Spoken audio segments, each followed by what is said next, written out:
কর্মদিবসের বিদায় উপলক্ষে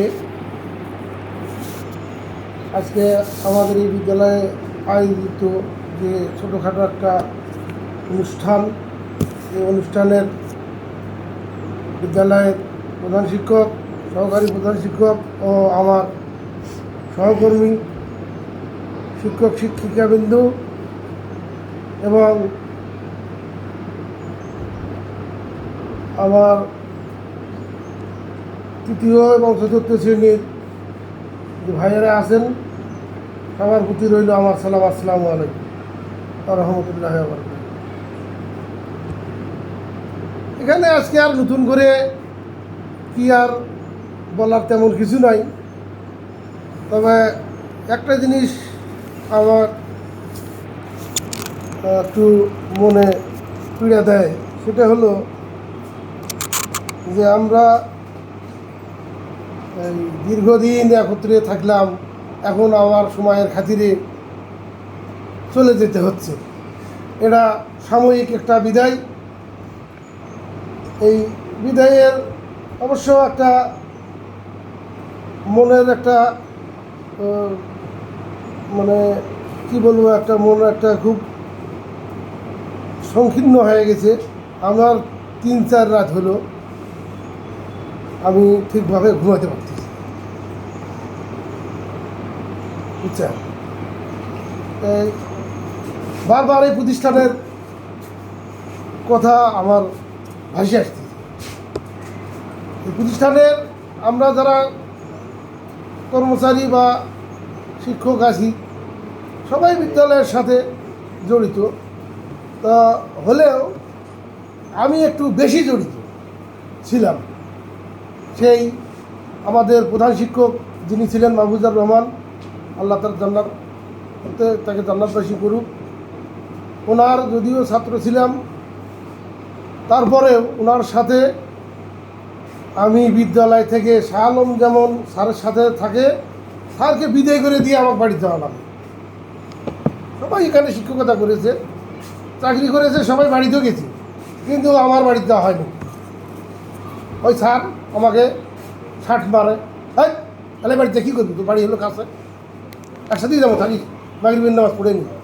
এখানেই মাগরিবের নামাজ পড়ে আমরা গেছি। তারপরে দীর্ঘদিন স্যার চলে যাওয়ার পরে ভারপ্রাপ্ত প্রধান শিক্ষক হিসাবে জাকারিয়া আহমেদ ছিল, তারাশঙ্কর রায় ছিলেন, তার সাথে আমি এই কেন্দ্রের পরিচালনার কাজ করেছি। তারপরে শহীদুজ্জামানের সাথে করেছি। তারপরে এখন যে বর্তমান আছেন তেনার সাথে অতটা করিনি, এনাদের সাথে যতটা করেছি এনার সাথে অতটা করিনি আমি। যাই হোক, এর মধ্যে চলার বলার আর আমার একটা বদ অভ্যাস, সেটা হলো আমি একটু কথা জোরে বলি এবং মুখের ওপরে বলি। এই জন্য অনেকেই আমাকে ভালোবাসে না, আবার ভালোবাসে। তা যাই হোক, সেটা আমার এই ক্যারেক্টার অ্যাক্টিভিটি, তা সেগুলো দিকে আর না যাই। আমার এই দীর্ঘদিন চলার, আমি কিন্তু সবাইকে একটু শার্টমারি কথা বলি।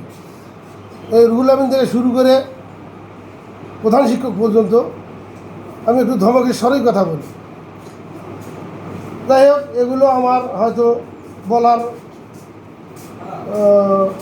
অধিকার ছিল না বা যুক্তিও ছিল না, তারপরেও আমি এটা অনধিকার বা অনধিকার চর্চা করেছি।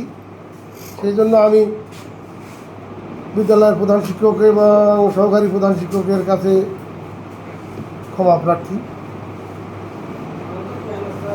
আর এই যে আমাদের যে নতুন 3 জন আছে, হৃদয়, রাজু, জান্নাতি, এদের সাথেও এরা অল্প দিন হলো আসা, তারপরেও যতটুকু চলাফেরা হলো, আমার এই দীর্ঘদিনের চলার সাথী এবং যারা নতুন আসছেন তাদের সাথে চলায়, আমার আচরণে, আমার কথায়, আমার চালচলনে যদি কোনো দিন কারো মনে কোনো ব্যথা দিয়ে থাকি, তাহলে সেটা আপনারা নিজ গুণে ক্ষমা করে দেবেন। আমি আর বেশি কিছু না বলে সবারই কাছে ক্ষমা চেয়ে এবং দোয়া চেয়ে আমি আমার সংক্ষিপ্ত কথা শেষ করছি। আসসালামু আলাইকুম ওয়া রাহমাতুল্লাহি ওয়া বারাকাতুহু।